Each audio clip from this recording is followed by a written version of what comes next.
Hey, everybody. It's Chris McLean. This is Hater Radio. I'm here with my co-host, Ian Gibson. Ian, how are you? I'm doing good, man. Okay, so we're having some Wi-Fi struggles. So if it goes in and out, we'll try our best here. But so we're going to talk about the Week 10, what happened in college football. The primary teams we focus on with Hater Radio is Florida Gators, USC, UCLA, and USF. And I think this is the first time since we've been doing the show that all four teams lost. So Yep. it's going to be a struggle. And then to add on top of that, the Bucks lost in impressive fashion today at the last second. So it's been a terrible weekend of football for the teams that I cover and teams that I like. So bear with us here. We are very depressed as we do this. Okay. Thank God for the Lightning. At least they won. Yeah, at least. Well, they barely won that one. They survived that one yesterday. But okay, so I wanted to start off with USC, and I didn't mention to you before the show, Ian, but I'm going to spring it on you now. To start off with, we have to talk about this. Alex Grinch, the defensive coordinator for USC, was fired. So a lot of USC fans have been calling about this for several weeks. It probably should have been done in the offseason. There was no reason for him to have been retained. The defense struggled last year. He was not very good with Oklahoma. So it was just basically at this point, it was Lincoln Riley's friend that he was retaining and bringing with him and then keeping him on. And it ruined any chance that Caleb Williams had at playing in the college football playoff, winning a championship of any kind, except for, a spot in the Pac-12 championship game last year. But it's a shame because if they had any semblance of defense this year, they could have been walking through all these opponents because their offense is by far top 5 in the country. And, it's just a shame because, it's a waste of an opportunity. And I respect Lincoln Riley as a play caller and as one of the best offensive minds in all of college football, but to have, kept this guy on as long as he did was a massive mistake. And, it really derailed their season. And, now I don't even know if Caleb Williams is going to play the rest of the year. I mean, at this point, I probably wouldn't if I were Caleb because now there's no chance at anything. And it's a shame. But Ian, what are your opinions of this game? And then actually give me your opinions on what happened with firing Alex Grinch, and then we'll talk about the game. This is one of those too little too late. Alex Grinch should have been fired well before this. USC, you look at the amount of points in the defense, USC, with the exception of Colorado, has the worst statistical defense in the Pac-12 and the most elite offense. And I remember I saw a joke. It said, you want an unstoppable force versus immovable object? Have Iowa's offense against USC's defense and see what, breaks first. Yeah. But it's seriously, like, for a team this good, that's the thing. USC is too good to be giving up 40 points per game. I forget the point per average, but I mean, I know going back, they gave up 40 to Colorado. They gave up 40 to Arizona, 40 to Notre Dame, and they gave up over 30. I don't think, with the exception of, I think Nevada and, Stanford, maybe? Yeah. They held the team under, 20 points. Terrible. That absolutely cannot happen, especially when your offense is this good, and that puts more stress on the offense. We've seen, us as Gator fans saw it firsthand with Todd Grantham and the Gators defense, where the offense had to just keep, coming out and doing it was literally throwing the kitchen sink. And that is exactly what's happening at SC, is that the offense, really, the game plan is just try to eat up as much clock as possible so you don't give the other team as much time, which is not the formula for a winning team. I said this is one thing I said. I told this to my cousin. USC has a playoff caliber offense but a group of 5 defense, and you need a playoff caliber team to win championships. Simply, I hate to say it, SC is not a championship quality team because they do not have a championship quality defense. You don't have to be great. You don't have to be like top 10. It helps. But like, not like the average, your team should give up 17 points because especially with that good of an offense, you can, if say like you tell your defense, look, if you give up at most 24 points, worst case scenario, maybe give or take a bit more, we can live with that. Yeah. There's no reason, especially this game. I'll talk a little bit about this game. It's again, I remember saying this about Florida. There is no reason you should be scoring 42 points and losing by 2 scores. Yeah. That's insane. SC really, I mean, this was a shootout, fantastic, offensive game. But I mean, this is inexcusable for USC. They, literally all they had to do 2-3 stops maybe, and you win. And they couldn't do it. Well, I mean, in this game though, like Johnson was just running wild on him the whole game. I mean, he had over 256 yards and 4 TDs. I mean, they just he was just making huge play after huge play. And I will say there is talent on this USC defense. It just seems like it's more of a schematic thing than anything. It seems like the way that they're scheming them up, they're not in position. And I don't think it's necessarily on the players. I think it's the coach, which obviously he got fired. So Lincoln Riley probably feels the same way. And so they've been out of position all year long. I know at times they have made plays to keep them in games and to, the Arizona game to stop a 2-point conversion to win that game. Against Cal, stop a 2-point conversion to win that game. But that's, I mean, think about it all year, what they've had to do to barely win some of these games. And yet they still, even against the toughest opponents, were right there in almost every game. So I don't know. It has to be frustrating as a USC fan. I mean, just as someone that's been watching these games, it's tough to watch and tough to like stomach some of the stuff that has been going on because clearly USC is very talented, and just to see it wasted like this is, yeah, I mean, it's just it's tough. It's like I can't believe that you could go into the season and think, oh yeah, I'm gonna ride with Alex Grinch again. I don't know how he thought that.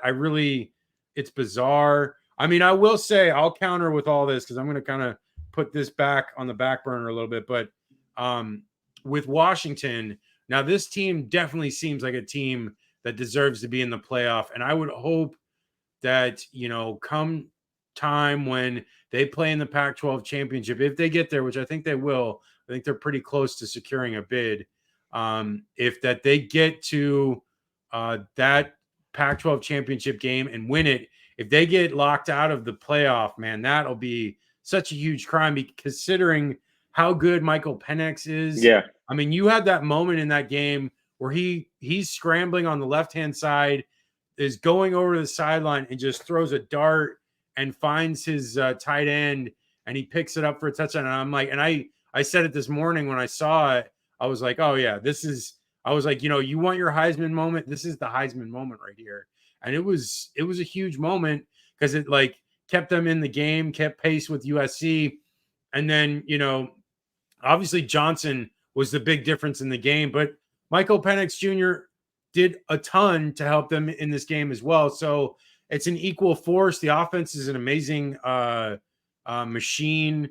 Odunze is a stud out there, just putting up tons of yardage every game.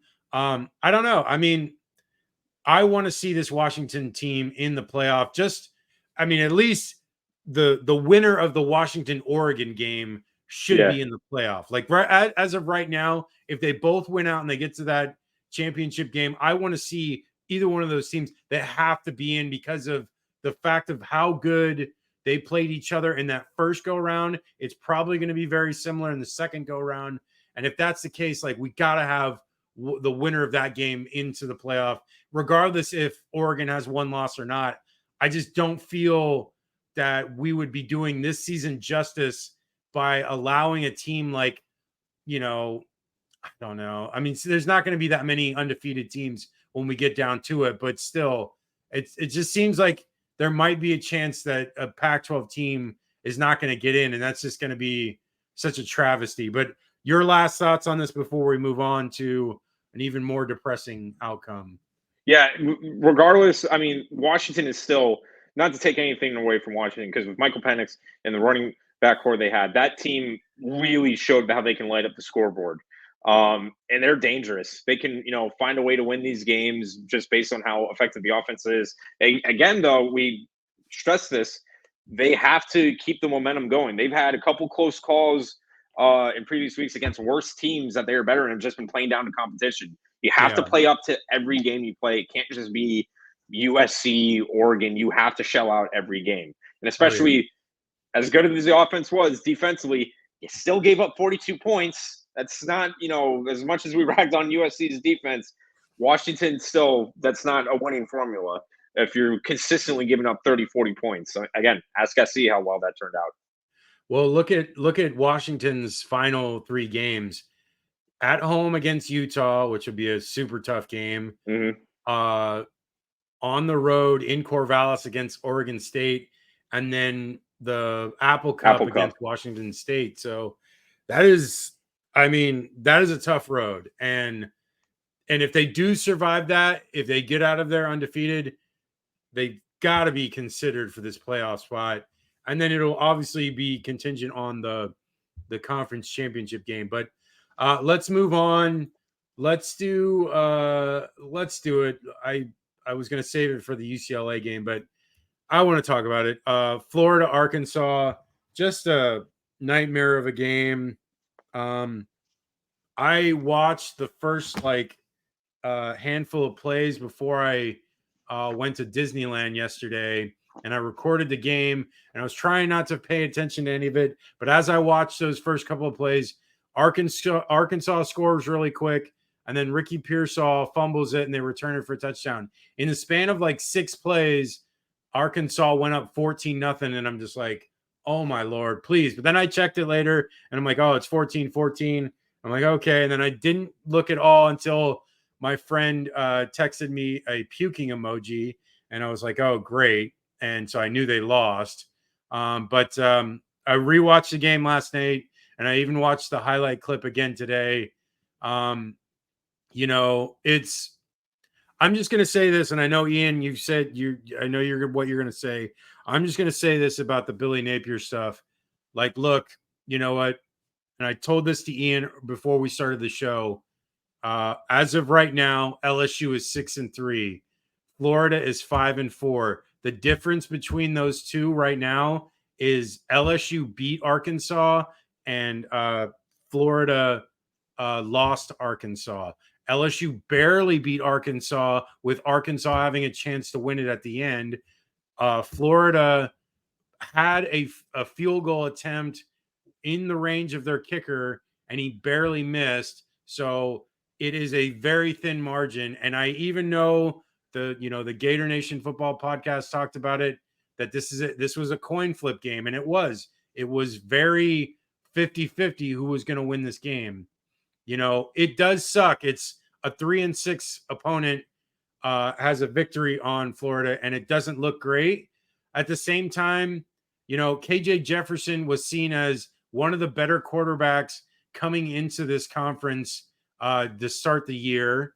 He hasn't lived up to it largely because the offense has struggled, which they fired their offensive coordinator. They had 2 weeks in between that firing to work on the offense, which largely wasn't that great in this game. If you think about it, if you take away that early return for a touchdown, that fumble return, I think they had 26 points total on offense, which is not bad for the Florida defense to only give up 26 points in regulation.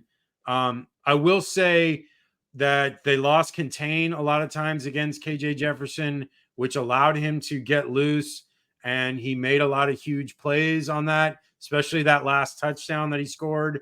The defense got more sacks. Princely was there, was in the backfield a lot. Jordan Castell got an interception, which was a great play. They forced 2 fumbles, recovered 1. So they finally were getting turnovers, which they hadn't done all year. They were getting sacks. They were getting pressure. They just couldn't make enough plays to win it. It is not the end of the world, folks. I'm not going to put a gun to my head because Florida is losing these games when they're, it's just not there yet. I feel like next year is going to be the payoff year, which if you are, a fan of this podcast, you know that coming into it is a 12-team playoff. So Florida only has to go like 9-3 next year and they get in the playoffs. So you know what? It's not that big of a deal if they're not winning great this year. It's just is what it is. I mean, I was already fine with it at the beginning of the year. I knew that it was going to be a struggle. I knew they would probably lose to Kentucky. I knew they might lose to Utah. They barely beat South Carolina. That was a coin flip game. They got spanked by Georgia. I don't know. It's just at this point, it's not really. I don't know. And I'm not going to say people shouldn't complain. They have the right to. It's free speech and it's a free country, so they can say whatever they want. I just think at this point to get so like down on this and depressed, and that's why I've tried to stay off social media as much as I can because so many people are just so upset about this, and it's just like I don't know. I don't want to ruin my day because people are miserable as hell about stuff. And you know what? I'm not going to be miserable about this. I'm going to let this. You know what? This is what it is this year. Next year is going to be a much better year. DJ Lagway is coming in. As of right now, the number 3 class is coming in. And a lot of those guys that are coming in realize the situation, and they're not, it doesn't seem like any of them are flipping. So if they continue to stay, this class will be fine.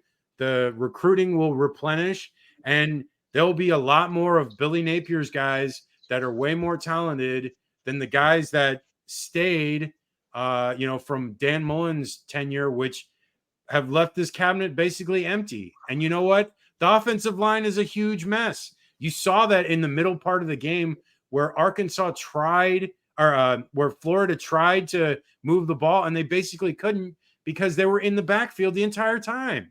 And it's like, you know what? If you don't have offensive linemen that can block, especially the tackles right now, it's going to be a huge struggle to try to pass the ball, which they tried to do, and they weren't able to have any success in the middle part of the game, which probably is the reason why Arkansas was still in the game for most of it, because Florida couldn't put drives together there. I don't know. I'm off my high horse now. I'm going to let you talk, Ian. I just had to get that off my chest. So probably on the other end for me, it's going to come down to this. Billy Napier's got half a season next year because I'm sorry, Florida's not winning their next 3. Missouri's better, LSU's better, Florida State's better. They're probably going to lose them, and they're going to miss a bowl game. I did say in the beginning of the year 5 wins, so I don't like being right, especially about this shit, but crap. But it is what it is. I totally agree. Talent's not there and all that, but there's no excuse for this one. Arkansas has the worst offense in the SEC, and the defense is supposed to be taking leaps and bounds, which we've seen them do. So I don't know what the excuse was for why they played in the most critical moments. They decided to just stop. And it was so frustrating this game because it was like they can't have the best of both worlds. Either one drive, they went down 14-0. That sucks. For the first drive Arkansas ran right down the field, and that was bad. It clearly looked like Florida was snapping. And the fumble, there's not you can't do anything about that. Arkansas just had a great play. So you're down 14-0. I liked how Florida responded. They shut down Arkansas, scored 2 straight touchdowns. And then after that, the defense started to step up in the first half, but then the offense went limp and couldn't get any traction going. I think in the second quarter, they got maybe 20 yards of total offense. It was something like that. And that goes, for me, offensively, that went down to play calling. Again, we have always said the offense is as good as the run game is. And with ETN not in as much, and as good as Johnson is, he's not that explosive runner that ETN is, which you need in those moments. And then 100%. oh my God, every freaking swing pass, bubble screen that maybe nets them 2 yards. Yeah. With Mertz, what you got to do in those types of situations, you got to find crossing routes, slant routes, move the ball down the field, throw it, forward. Swing passes are great, but when it's used over and over and over again, it becomes they're ready predictable. for it. Yeah. And that's exactly what happened with Arkansas.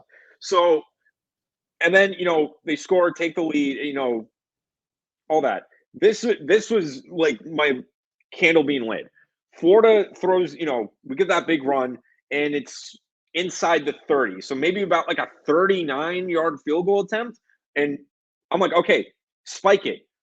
This goes beyond just players and talent. They decided to sub in a new set of linemen in the middle of the play, and even Graham Mertz is going, "What are you guys doing?" No, they were subbing in the field goal team because they thought they didn't have enough time, which is like remarkable that anyone would tell them to go out there. They wouldn't have had enough time. There was like not enough time. So it's like, don't send them out. I don't know who had the call on that. It was probably the special teams coach, which again, special teams coach, this guy has failed in immense ways. And I will say they almost blocked a punt, which was remarkable because I'm like, finally something. And they were playing field goal safe on a lot of these field goal attempts for Arkansas, which I'm like, okay, I think that's fine, but like, and with a game like against a team like Arkansas, you have to be wary of like the fakes, which, I understand there, but still, it's just, it's frustrating because it was literally like, man, if Trey Smack just kicks that freaking field goal, it's not only that. So it's 40, but that's the thing is like, okay, for whatever reason, that for me, that's on coaching. It's like, how do you let that happen? You clearly had enough time to where even if you didn't have time, there's no way you're like, if you are smart, say yes, get Trey Smack out there as fast as possible. 3, 2, 1, kick it. No, there's no way. Like with the 10 seconds for them running out there, by the time they would get out there, it would be like 3 seconds, and then like for the ball actually gets snapped would take like another 5 seconds. So it's like it's not even physically possible. Like the like logistics of it all is not. There's no way. So whoever it could have been that they called for, hey, be ready. We're going to run a play where we're going to be in the middle of the field. So get ready to run out there in case we don't have enough time to do a spike. But what doesn't make any sense is like, if that's the case, the only really scenario that you have is to spike the ball, because if there's not enough time to run a spike, then you can't run a field goal anyways. So you would have to run a spike or run a play or do something. I just don't do a sub. I don't know. I don't know who made that call, but it was like clearly like you needed to spike the ball. I would have rather lost the game trying to spike it than trying to kick the field goal. So that was the part for me. That is where my candle fuse was lit. Yeah. That's inexcusable. That's another inexcusable thing that has happened this season. That is on coaching, not on talent, not on players. That is on coaching. Because instead of a 39-yard field goal, which Trey Smack missed the 44-yard and he had the distance, but it's a lot easier when you're 5 yards shorter. And then you go into overtime, and then Arkansas just, wins it. And I knew as soon as they went into overtime, I'm like, if they don't score a touchdown, Arkansas is going to win it. And that's exactly what happened. I don't know. This is up there with as bad as the Vanderbilt, because this is the thing that's frustrating. You shouldn't. I guess Arkansas. I just want to say this real quick. This Arkansas team is way more talented than even remotely to that Vanderbilt team. That that's a complete. Yes, I agree with that. It's just. And I will say, like, I think I get what you're saying as far as like the level of loss, and I get what you're saying. That makes sense. But just as far as the two talent between the teams, there is a difference there. That's all I just want to say. I just don't know how you can go, like, for me, 2 seasons, and it's like this is it. Florida was for me. I'm sorry. Florida was outplayed Arkansas. They were the better team, but Yeah. they lost, and Yeah. that for me that's on like that's not a talent. Look, the other losses this year: Utah, better team; Kentucky, Better better team. team, Better and team. Georgia, clearly the Better. better team. Yeah. This I can't make an excuse for this one. No, We you were the really. better team, and we lost because we got in our own way. And that's the thing with year two. Look, going into it, I'm like, yeah, we're probably going to lose this. When I predicted those losses, it was because I knew those teams were better. Yeah. There's no excuse. Florida has the better talent, so that goes on coaching losing that game. And again, I'm going to say, look, Florida has Billy Napier. He's got half a season for me to prove me wrong why they shouldn't fire him. And next season, because before the Georgia game, they got to play they got to play UCF, Miami, then they got to play LSU, Tennessee, Texas before Georgia. I don't know. Yeah, and I don't know. again, what I think a lot of people fail to forget is next year the playoff goes to 12 teams. So even if they have 3 losses in that mix, which is definitely possible that they could lose 3 losses or could have 3 losses to a bunch of these good teams they're playing next year, but that still leaves the door open for them getting into the playoff. So it's like, as much as people are like so down and like, oh, the schedule is so hard next year, the team is going to be immensely better next year.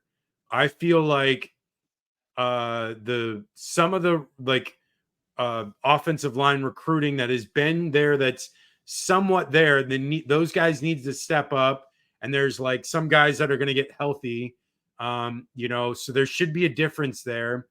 um Again, there is, as of right now, it's either going to be Mertz or Lagway, which Mertz obviously is tearing it up, and Mertz is not the problem with what's wrong with our offense, clearly.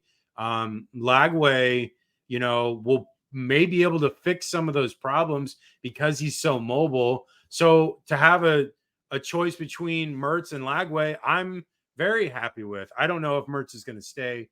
He may. I mean, he's, as of right now, it seems like he's doing good enough to get like a late round pick, maybe like a 6th or 7th round pick. Maybe if he stays next year, he could get up to like 2nd or 3rd round pick if he The stays. Which, only other thing I'm going to say that can help me feel better about going into next season, if Napier actually hires an offensive coordinator and stops calling plays, I yeah, would be happier because I mean, for me, he just can't do it in the SEC. He yeah. just can't do it, which is fine. You just need to put an offensive coordinator in that has that same mindset as you do, but he's the one that can draw the X's and O's.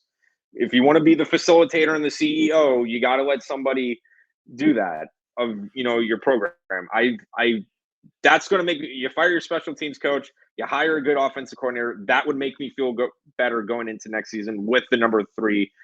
Praying to God it stays that way, recruiting class going in. Well, I think, as people are critical about Billy for a lot of things, I think the one thing that he's done remarkably well has proven that if things need to get changed, he has been um, at the forefront of trying to change things. He got rid of Patrick Toney last year. I mean, it was a mutual agreement, so he left, and then he got Armstrong, and Armstrong's done quite well. The guys are young, so the defense is still there. Obviously we've talked about it, offensive coordinator. I think that's going to be something that occurs. And what I would like to see is him still be a part of the run game coordinating. And then as far as passing game, like specifically having like a situation where it's like a Joe Brady type come in and be the passing game coordinator, and then like Billy be like the run game coordinator. And that's fine with me. I mean, essentially, you do want someone else there in the mix with the offensive coordinator and stuff. And I think, Billy wants to keep calling plays because he likes doing it. But again, if he wants to keep his job, he's going to have to make changes that are, not something that he wants to do, which I think he likely is to do. He's played a lot of freshmen and younger guys that have been out there that, Dan Mullen didn't do when Dan Mullen was there. So he's done a lot of things that have been difficult, and he's made those choices and he's done it. So I will assume at this point he is likely to do that as well. Do you have anything else to say? Because we got to move on. We've been talking about this for like half an hour. Yeah, that I'm off that horse now. I'm All right. venting. Let's do UCLA. UCLA, Arizona. So again, I've been trying to tell you guys these Arizona teams are very prickly. This Arizona team specifically has been, very strong as of late. Fafita, I think that's how you say his name. Yeah. Fafita. The kid is accurate. And considering how good UCLA's defense was coming into this game, it was quite remarkable how well he played. And he pretty much tore up UCLA and had a phenomenal game, 300 yards on the dot, 3 TDs. He did have a pick. Garbers for UCLA looked, I don't know. He looked rough. Dante Moore ended up coming in when it was still like a 2-score game, but he really couldn't do anything there. Schlee came in as well, had a few good runs, but like Carson Steele didn't have a good game. They really had no success the entire game, and it was a struggle. The percentage to win the game, like the entire time, was basically in Arizona's favor, like first quarter on. So like Arizona just basically controlled this game. They were up 14-0 at one point. And then, after that, UCLA was only able to score a touchdown and a field goal. So Arizona gets this win, and now Arizona is 6-3, and so is UCLA. So it's a surprising team that, most people didn't have competing in this Pac-12 race, that they were going to have Arizona. But Arizona now is a team that is, they were pesky against USC, barely lost that game.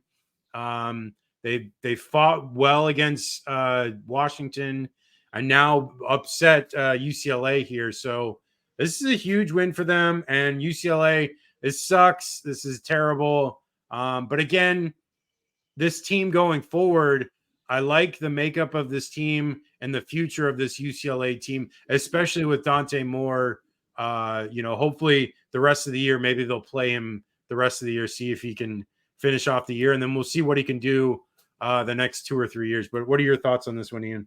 Yeah, I just want to say, as much as it sucks for UCLA, if there's a contest for best 3-loss team in the country, it's going to be Arizona. It's got to be Arizona because they've beaten 3 ranked teams in a row. I don't know if any team has done that at all this year. Yeah, they beat Washington State, blew out Washington State. Yeah, beat Oregon State, and then shut down UCLA. And then before that, their losses were against Washington and USC. And Washington, they only lost by a touchdown, 31-24. And then they only, I think, lost by 2 against SC. And then earlier in the year, they conversion, got 2-point conversion in overtime. And then they lost to Mississippi State. So this Arizona team, man, I mean, talk about the bear trap that everybody's been falling into. I mean, it was I'm honestly stunned and impressed how well they have done this year, and the moxie on this team is amazing. Look, it sucks for UCLA, but I mean, if you're going to lose to a 3-loss conference team, it might as well be this one because they're just eviscerating everybody. They are the trap of trap teams, and they've got a lot to prove now. I am very impressed with Arizona, especially with Fafita and the defense as well. Just being able to rise to the occasion and stay in the moment. For UCLA, I think again they might have fallen into that trap all the other teams did. It looked like they fell asleep at the wheel with this game, and by the time it was too late, because I think going in, it was only Arizona was up 14-0, but well into the second quarter, and then by the third quarter, UCLA couldn't go back in the end zone. So just good clock management as well from Arizona. I think they have like 30 plus minutes of time of possession. But all in all, hats off to Arizona. And I mean, for UCLA, that is definitely not how you wanted to lose, especially, kind of killing any hopes you had at maybe the, championship or even maybe a New Year's Six. But I mean, if it was going to be to any other team, it might as well have been that one. Yeah, for sure. Okay. So we're going to move on from that. Sorry about your luck, UCLA fans. I feel for you on that one. Okay. South Florida, Memphis. We're just going to finish off this quartet of losing of all of our teams that we cover here. So Memphis wins 59-50. They had a lead into the third quarter. Mm-hmm. They were up 42-38. And then Memphis runs off 3 straight touchdowns to go up 59-42. USF gets a late touchdown that doesn't really matter, make it look closer than it was. There was a lot of yardage. Both teams gave up 580 yards plus. Pretty even game, except for the turnovers, which probably were the difference in the game. It's I don't know. I don't think most people thought USF had a chance in this game, which I didn't really think they did. I was hoping they'd play hard and give it a good effort, and they did.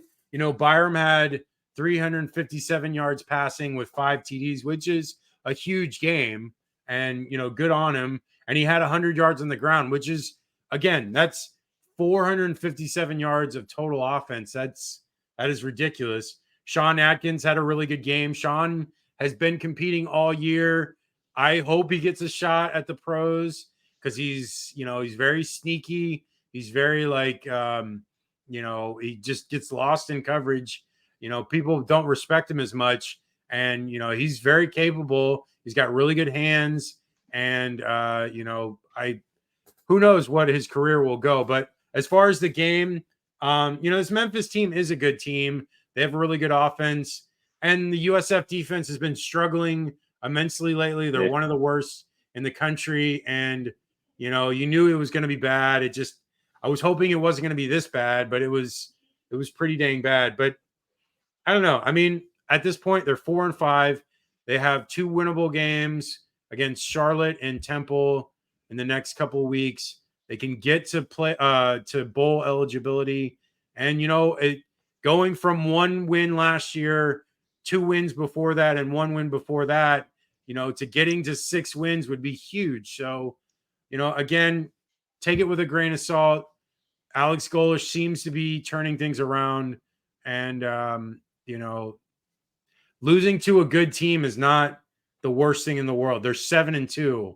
They're a very good conference team, and they're probably going to play for the championship. So it's not that big of a deal to have lost to them. What are your thoughts, Ian? Yeah, I mean, I'm still in the mind. For me, it's just how I am. I don't believe there is such thing as a quality loss. I think that's like a participation trophy mentality.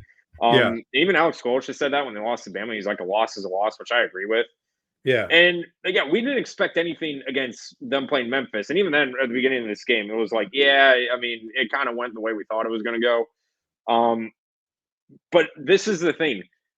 You want to talk about, USC putting up over 40 points and losing? 50 points. Yeah. And you lose. Or this 50, is where USF defense is ranked in the 120s. That is where it'll kill you in games. They could have easily beaten this Memphis team if they stopped them, 2 times, maybe. So that, for me, that was the frustrating part, because all I thought of, dude, they literally have the worst defense in the American Conference, one of the worst defenses in the country, and it killed them in this game because they absolutely would have won this game if they just had a competent defense, a few stops here and there. Look, the turnovers are one thing. Literally 2 stops. Yeah, and look, the turnovers that USF gave up is one thing, but I mean, if you score 50 points, you should be able to afford that. And I'm just, that was the frustrating part for me. All in all, I mean, yes, the offense played extraordinary. And I was, so happy to see this offense just continue to just strive. And, this year, and I get they've had clunkers, but for the most part, it's been very, very solid.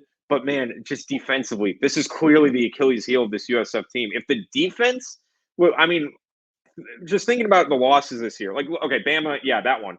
But if the defense, I don't know, like, I know they put up like 24 against Western Kentucky, but if they get a couple more stops, probably, they maybe beat Western Kentucky. They definitely beat UAB if they hold UAB under like 30 points. Yeah. FAU was a bad game. And then this one. So, I mean, that's like almost 3 wins right there. So that's my thing taken from it is that USF now has to find a way to now deal with this anchor that they have of the defense and just try to win games in a shootout now when it comes to the upcoming games, especially against Temple, Charlotte, and then in between all that, you got to go to UTSA. I mean, but the Charlotte and Temple are not good teams. So like those should be games that if the offense comes to play, which it has like almost every game this year, there's a good chance that they should win both of those games. And realistically, they don't really have a shot against UTSA. They're not on that level. UTSA is just a way better team, and they're gonna put up a lot of points. And I don't know. Again, 6-6 is the goal at this point. Get to a bowl game, because then there's a chance that they could have a winning record, which that would be crazy if they could, come in to finish off the year with a winning record. That would be such a huge something to strive for, and something that like could build momentum into next year, which what is it, Tennessee, when Heupel, his first year, they went 7-5, I believe. And so like, if they go 7-6, it's not that far off from 7-5 or whatever they ended up finishing. So it's like there's a chance there that Alex Golesh can do something that most have not thought possible the last couple of years, and that's end up with a winning record. Any more thoughts before we move on? Only thing I will have to say too, going into next season, as of right now, per 247 recruiting, I looked at this week. Yeah, USF does have the best recruiting class of the conference.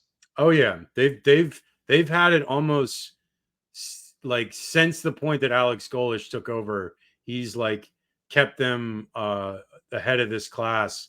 So that's making huge inroads to eventually pay off at the end of the next couple of years. So definitely something to look forward to. Okay.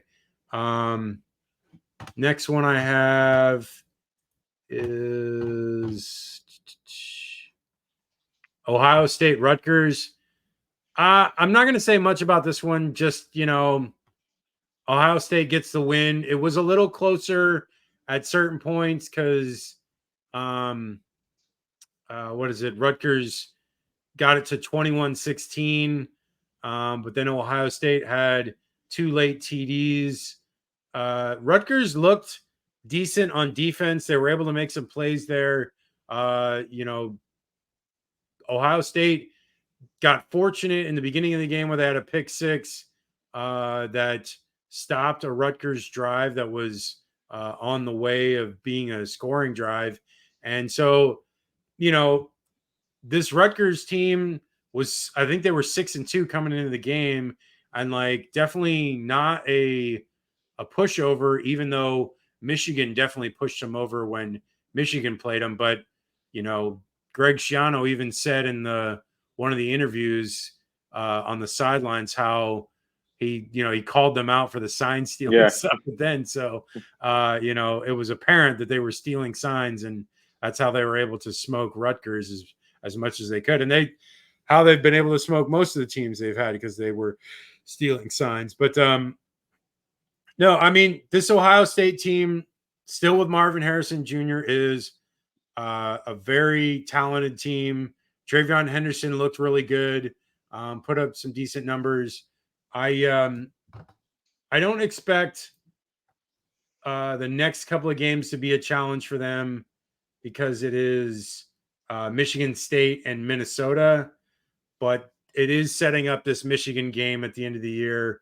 It's in Ann Arbor, so we'll talk about that when it comes time to it. But any thoughts on this before we move on? Yeah, the only thing I'm going to say is that Ohio State, I mean, they have been this like slow start and then pick it up in the second half. We've said this since we've started, talking about this college football. Since we started Hater Radio, that's fine when you're playing Rutgers. You Yeah. can't do that in the playoff for the Big Ten championship. You got to No. play the whole 4 quarters. You can get away Yep. with it against these teams. You can't get away with it once you're playing better teams. 100%. Yeah, and it.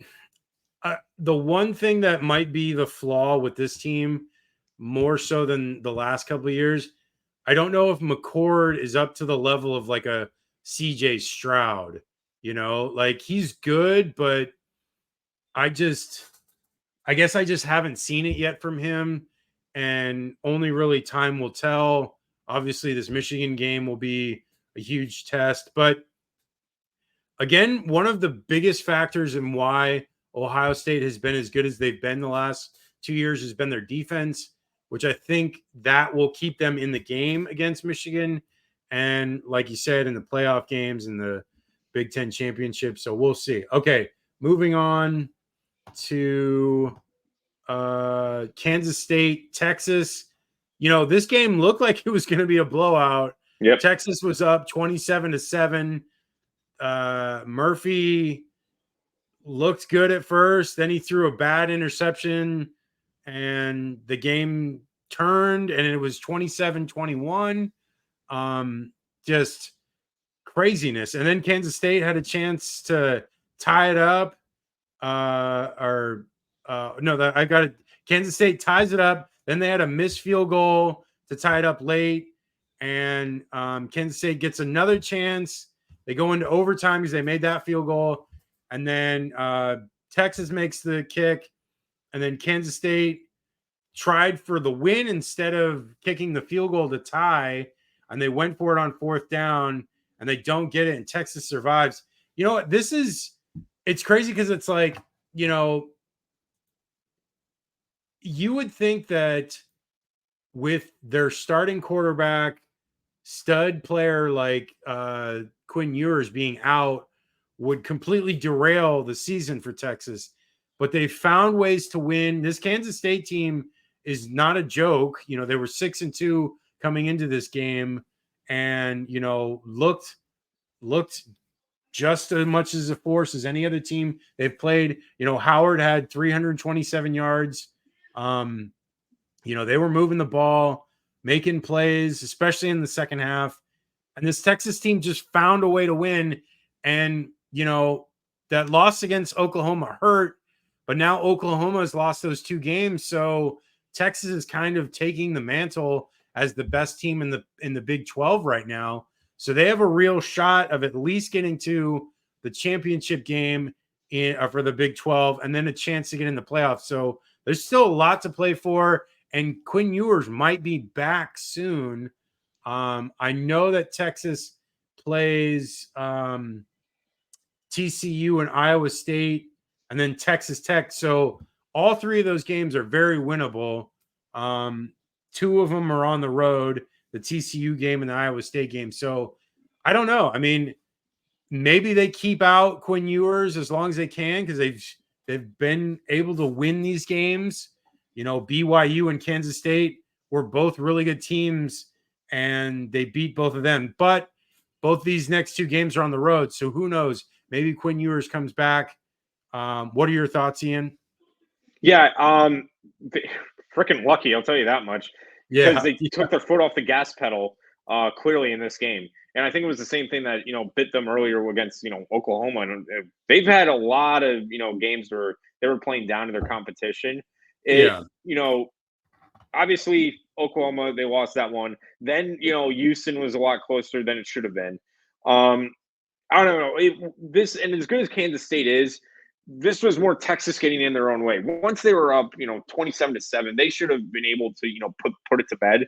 But they just let Kansas stay in the game. And again, you keep a team in the game, you're asking for trouble because you can't just, wait for the clock to run out. You still have to play. And again, it goes to the whole full 4 quarters, especially in the 4th quarter where Kansas State put up 16 points and Texas only put up 3.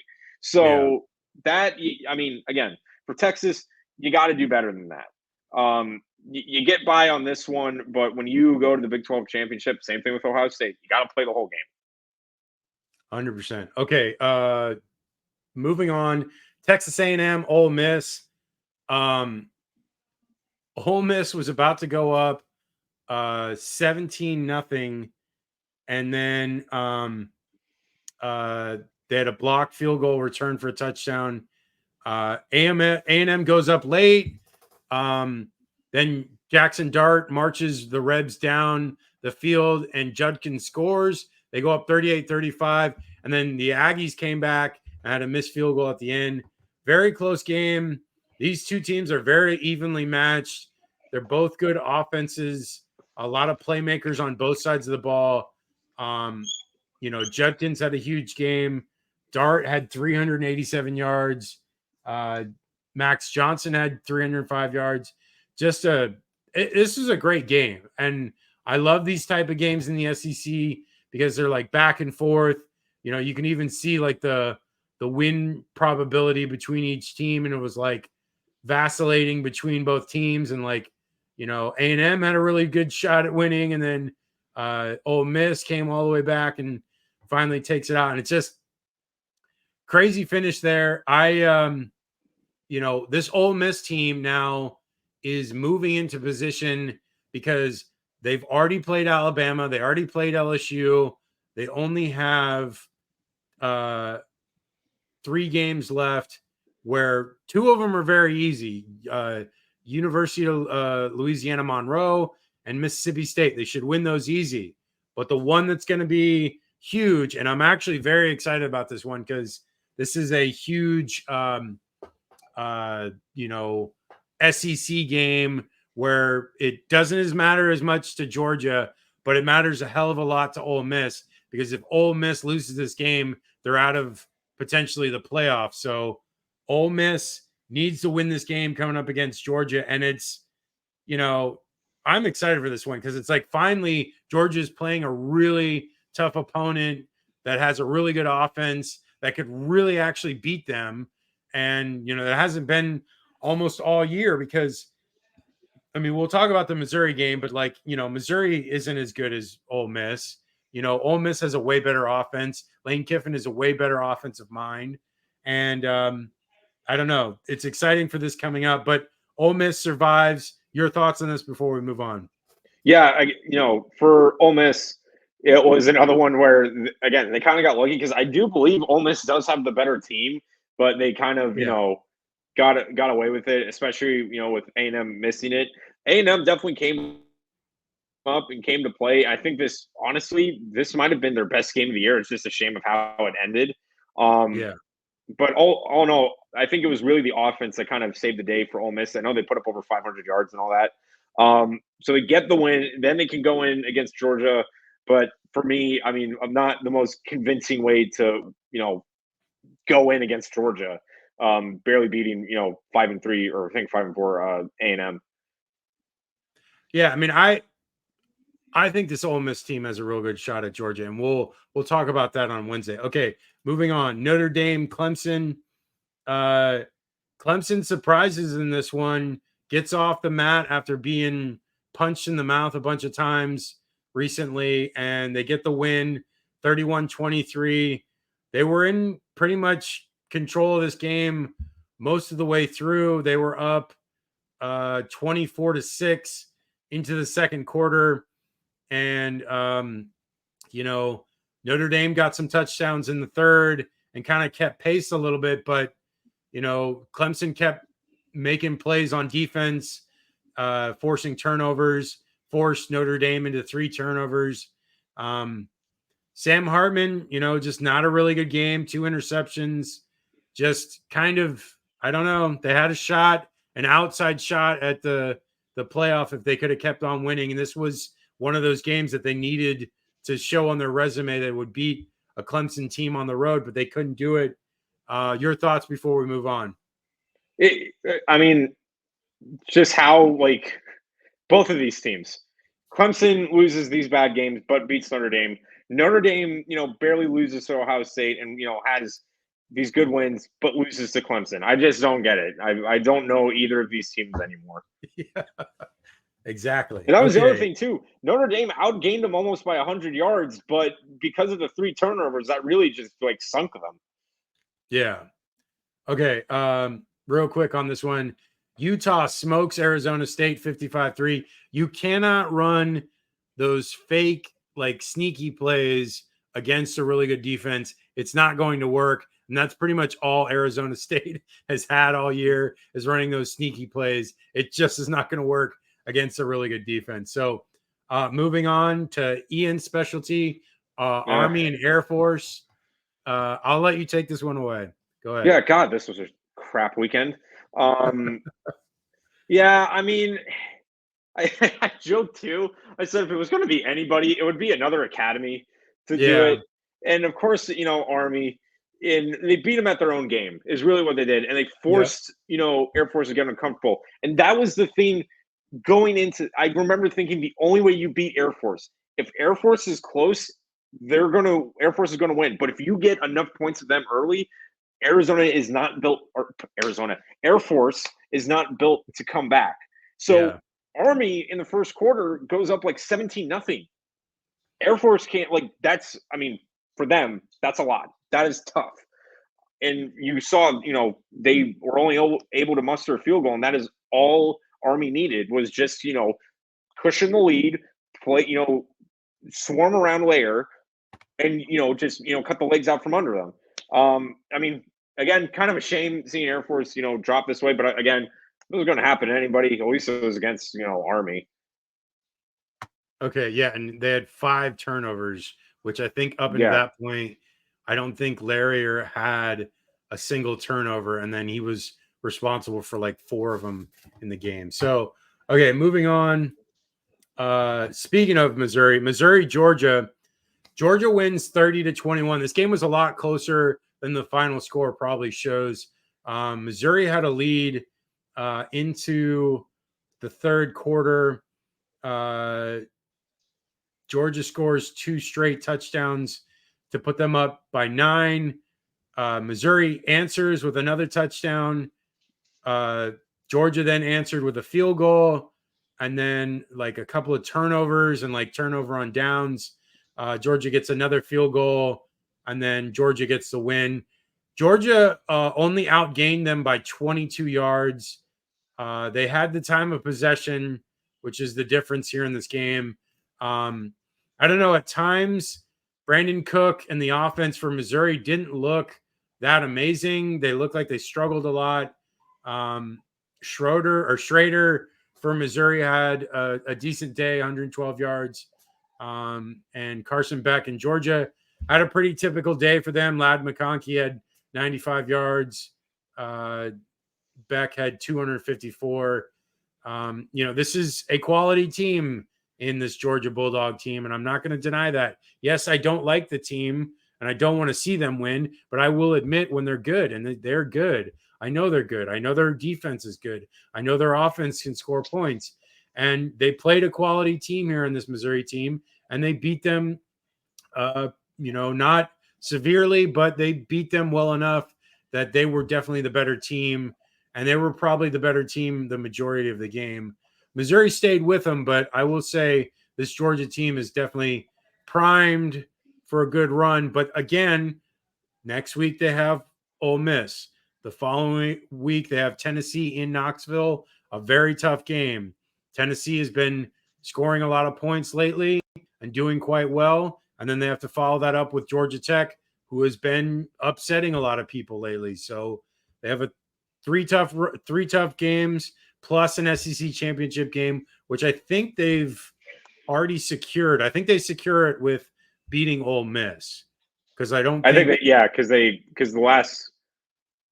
then it would be Tennessee Yeah, would be the last Tennessee is. one. Yeah, Tennessee is number 2 right now. So Tennessee, if Georgia wins that game, Tennessee could only no, they wouldn't be able to tie them because they would have 2 matching losses if they lost to Ole Miss. But if they beat Ole Miss, they would only have 1 SEC loss, and if they lost to Tennessee, so they would not be able to overcome that because Tennessee already has 2 SEC losses. Okay, your thoughts on this before we move on? Yeah, you want to talk about differences between teams again. Florida's defense, like they just kind of crumbled when it came down to it. Missouri scores a touchdown and Georgia can only get a field goal after a pretty good drive. So it's literally touchdown, that puts it away. If, it doesn't put it away, but Missouri's in the driver's seat at that point. And they just stepped up huge, got that late interception to seal it, and were just able to bail out, the offense and kick another field goal and end it. That is what is so dangerous about this Georgia team is that you can't make any mistakes with them, especially with that defense. Is like you have to take advantage any chance you get because when it comes down to crunch time, they will step up and rise to the occasion. For sure. Okay. Florida State Pitt. I checked my phone at one point and it was 10-7. And I was like, what? And it was like into the third quarter. I was like, what is going on here? And then Florida State proceeded to score 2 touchdowns, like literally right after I looked at it. So I'm like, I'm never looking at my phone again. But no, Florida State survives this one. There were a couple of chances for Pitt. They had like a long TD reception, or the wide receiver had a long reception where he got to like the 1 yard line, fumbled it, and then FSU recovered in the end zone. And then they scored on another one. So they technically could have been up like 14-10 at one point, but their offense is not good enough. They're just not a good team, this Pitt team. They only have 2 wins, so they're definitely not a good team. And Florida State continues to be lucky in certain aspects. They are a good team, but I will like to see them against a better team. They are getting a game against Miami next week, which we'll talk about on Wednesday. But then they have a snoozer against North Alabama after that.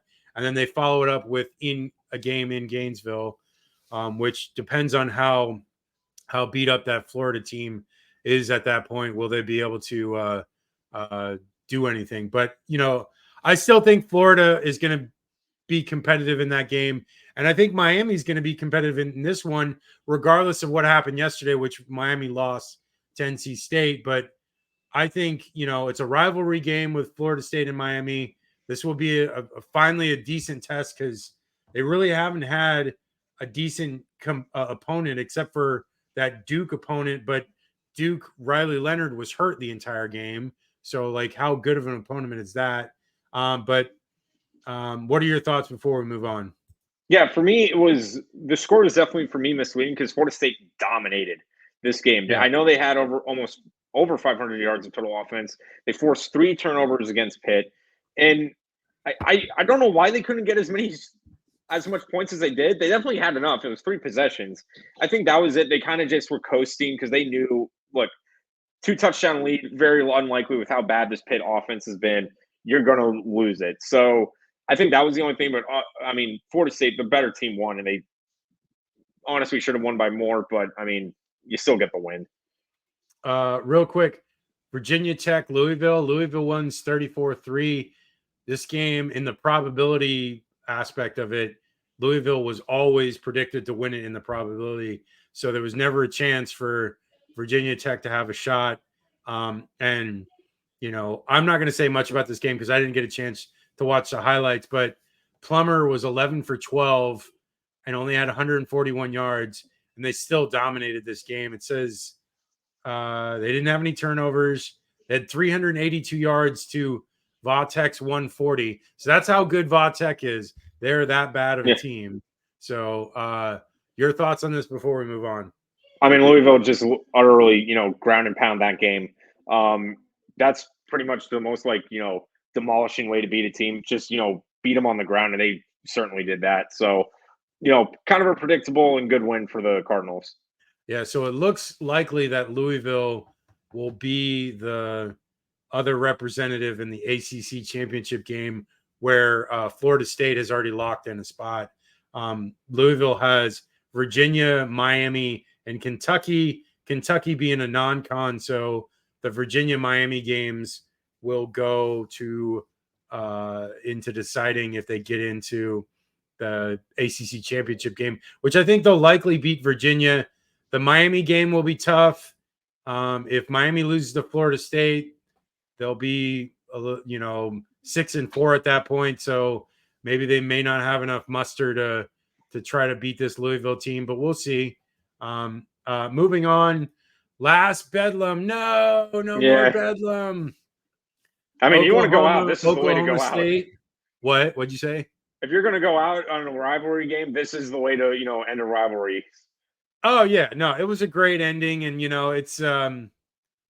it's someone had to win, and it was honestly more than likely it was going to be the road team or the home team that was going to win a game like this, because it was like, really, it was back and forth. It was close, but Oklahoma just couldn't make plays at the end there. They had that fourth down where they couldn't convert. Stoops, the wide receiver, didn't run past the sticks for whatever reason. I don't know. He ran short of it, and they couldn't convert there. A lot of offense, nearly 500 yards of offense for both teams. A good game overall. It was obviously exciting. It's a shame that this rivalry is over as of right now. But again, this is a great way for it to go out. And what are your thoughts before we move on? Yeah, I mean, when it came down to it, it was that both these teams were playing and going blow for blow with each other. And it came down to, like, when it's these games, who makes less mistakes? Oklahoma gave up 3 turnovers, and that's what sunk them. And also, Oklahoma State dominated time of possession. Yeah. So any chance Oklahoma had, they had to force a lot of these plays, in which resulted in the turnovers. This was really Oklahoma State's, they were playing Oklahoma State's game. And when you're playing the other team's game, it's really tough to win that way. And sure enough, Oklahoma State won the last Bedlam, and it, again, lived up to its name.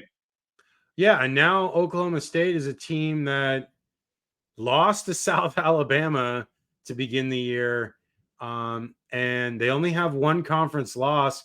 They have a UCF game that they should win.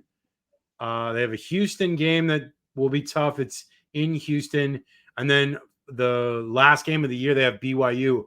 So there is a chance that this Oklahoma State team that was left for dead at the beginning of the year because of that blowout loss to South Alabama now is a real shot at playing for the Big 12 championship, which is crazy. That's even a possibility, because I haven't even been paying attention to them because of the fact that they lost that game early, and I was like, oh, this team's going to be terrible this year, and they just have been running off big game after big game. And they beat Kansas State, they beat Kansas. Now they're beating Oklahoma. Just a great run for them. And Gundy, just remarkable. He's such a great coach. He's probably one of the most underrated coaches in all of college football. Okay. Speaking of Kansas, Iowa State, this Kansas team still winning. Bean just keeps moving this offense along. Daniels is nowhere to be found because he's still injured, and Bean seems to be taking over the role, and they win 28-21. This Iowa State team's kind of floundering a little bit, but this is a huge win for them because they have an outside chance of getting into the Big 12 championship. So continuing to win is a big thing for them. They put up pretty big numbers, 361 yards total offense, no turnovers, about even as far as time of possession and first downs. But they forced a turnover on Iowa State, and good. This Kansas team, again, the job that Leopold has done for this team he should be coach of the year. Like, if he can get 8 or 9 wins, he's got to be coach of the year with this Kansas team. Just remarkable job. And because they've got Texas Tech, Kansas State, and Cincinnati left, they should beat Texas Tech. They should beat Cincinnati, and Kansas State is a coin flip at this point. So, hey, man, if they can get to 9 wins, that is remarkable. But your thoughts on this before we move on? Yeah. Also, speaking of which, the last time Kansas reached the 7-win mark or got 7 wins in a season, that was 2008. That was the year after the insane year. Yeah, the great year. Yeah. Yeah. So, I think I was like in 2nd grade when that happened. So it has been a long time coming for the Jayhawks. But in this game, just, just gutted out, winning out. Clearly, they were the better team, and they just again put enough distance between them and Iowa State to the point where Iowa State just couldn't come back. That 80-yard, touchdown pass, that being through to Arnold, that was the dagger. And that really just ended the game there because I mean there was nothing Iowa State could have done there. And again, Kansas finds a way to win these games out. Nice. Okay, we're saving one of the best for last. LSU, Alabama, just a great game, back and forth. LSU was making plays. They had a lead into the third quarter, and then you know what, man, Milroe. I know I've been critical of his passing, but he is just a freak of an athlete. How fast he is, and the run game for Alabama is just, it's just so much better than everyone else's. His defense is still strong, considering they probably I think they held LSU to their lowest point total of the entire year outside of the Florida State game. Yeah. And it's this Alabama team, the defense is good. They can run the ball. Milroe is making plays in the passing game. Even on some of those plays that I saw that he did make, he was just like the touch he had on certain balls. They were like wheel routes, and he just was like getting it over the defensive players' heads and just putting it right in the receiver's hands. I mean, this kid, he's not like lighting the world up with his passing attack, but his running ability, he had 155 yards on the ground. They kept Daniels in check at 219 yards passing, but Daniels had a huge game on the ground. He had 163 yards and a TD on the ground. So, and Malik Neighbors still had a really good game, 171 yards passing or catching. But, this is a game that could easily have gone LSU's way, but Bama finds a way to win. They make the plays. They force the one turnover on Daniels that really kind of iced the game. They still had a ton of yardage that they gave up, but I still think the fact that they made the plays, because this offense for LSU is gonna score and gonna put up yardage against everybody. There's no one that they haven't done it against. They did it against FSU. They didn't capitalize on some of the drives against FSU, but at Alabama, for what they did, they made enough plays. They had the time of possession battle. They won that, and they're moving on. And now they have a real shot. One, I think they locked up the SEC championship berth, and then two, they now have a real shot at the playoff. So crazy that the dynasty was dead. Everyone said the dynasty was over, and now look at it. It keeps moving on. Nick Saban, he during the SEC media days looked pretty confident, and I think he was well aware that his defense was going to be good enough to win these games. And look at it. They're good enough to win these games, and they did. So what are your thoughts, Ian, on this LSU Alabama game? Yeah, this is a game where I kind of felt bad one of these teams had to lose because they both, I mean, both offenses played out of their mind. But this, again, is a compliment to the astute, studious, I guess is the right word for it. Just how astute Alabama is in the fourth quarter. 0 points LSU scored in the most important quarter of the game when going into it, they had the lead. Going into it, into the half, they were up 28-21. They were only down by a touchdown going into the fourth quarter. And Alabama shut Daniels down. They shut the passing game down because they knew that was the most effective thing. They analyzed, the adjustments Alabama made. They weren't going to hand the ball off, and it was pretty much put the spy out there and then, push the wide receivers to the outside. And with that, LSU just couldn't do anything. They couldn't get any traction. Not to, discredit Daniels, he did fantastic game for him. The whole thing of like, oh, his Heisman, thing. I don't think he's going to win the Heisman, but I don't think that's a discredit to how well he has played this year and how good he actually did this game. Yeah, I get only 200 yards passing, but he did everything he possibly could to will LSU to win. Simple thing is, Alabama knows how to win these games. They know when it gets down in the fourth quarter, how to, stop it and, pull the win out. And honestly, Alabama just has more talent right now than LSU. So, all things considered, Alabama has an Alabama-like win. They win the fourth quarter and they win the game. Okay, lastly, Oregon State, Colorado. Oregon State wins 26-19. I don't have much to say. I just had it on my list. You have any thoughts from this game? Maybe firing your offensive coordinator wasn't or demoting your offensive coordinator middle of the season wasn't the best idea. Yeah, because they have that Arizona team we were talking so highly of next week. And then they have Washington State, which is still a tough team. And then on the road at Utah to finish up. I mean, they will be lucky to win one game here, which would their best chance is against Washington State, which I don't even think they're going to win that one because it's on the road in Pullman. But anything else before we go? No. Okay, so this was a long show. We had a lot to talk about because obviously a lot of terrible breakdowns of depressingness of all these losses. So it was a tough week. But you know what?